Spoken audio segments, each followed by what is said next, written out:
మంచి ఆహారంతో పాటు కావాలి స్వచ్ఛమైన నీరు. అదే సనాతన్ జల్. వివరాలకు 8919763872. ఇంకొకటి గురుగారు, ఈ మధ్య నేను చాలాసార్లు చూసాను. ఈ మధ్య ఎప్పటి నుంచో ఏదైనా సినిమా థియేటర్ ఓపెనింగ్ కానీ అప్పుడు స్టార్టింగ్లో నరబలి చేశారనేది బాగా వినబడుతుంటుంది.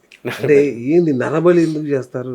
నరబలి అనేది ఇప్పుడు కాదు, పురాతన కాలంలో చేశారు. ఇప్పుడు ఎక్కడ నరబలి అనేది లేదు.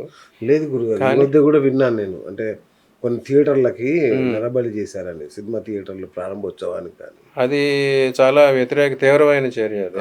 అటువంటి కాలంలో చేయనవసరం లేదు.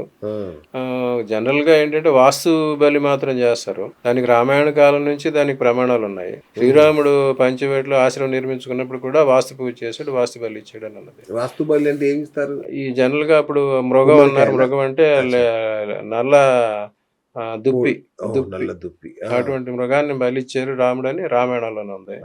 ఆ తర్వాత వచ్చేసరికి అందరూ జనరల్ గా ఈ పొట్టేళ్ళు అటువంటి వాటిని ఇస్తూ ఉంటారు. అంతవరకు ఒకటే. కానీ ఏదైనా సరే అది చేసినప్పుడు భగవదార్పితం కావాలని. ఎక్కడైనా బలులు ఇచ్చినప్పుడు ఏంటంటే దాని కారణం భగవంతుడికి సమర్పించకుండా దేన్ని చేయలేదు.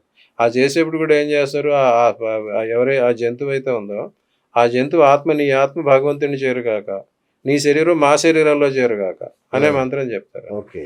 ఆ శరీరం, ఆ జంతువు ఆత్మ ఏదైతే ఉందో అది భగవంతుడు చేరుకోవాలి. ఆమె శరీరం మన శరీరంలో కలుస్తుంది, తిన్నవారి శరీరంలో కలుస్తుంది.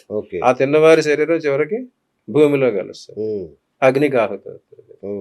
సృష్టిలో ప్రతి జీవి ఇంకొక జీవికి ఆహారమే. అల్పజీవి దానికన్నా పైన జీవి.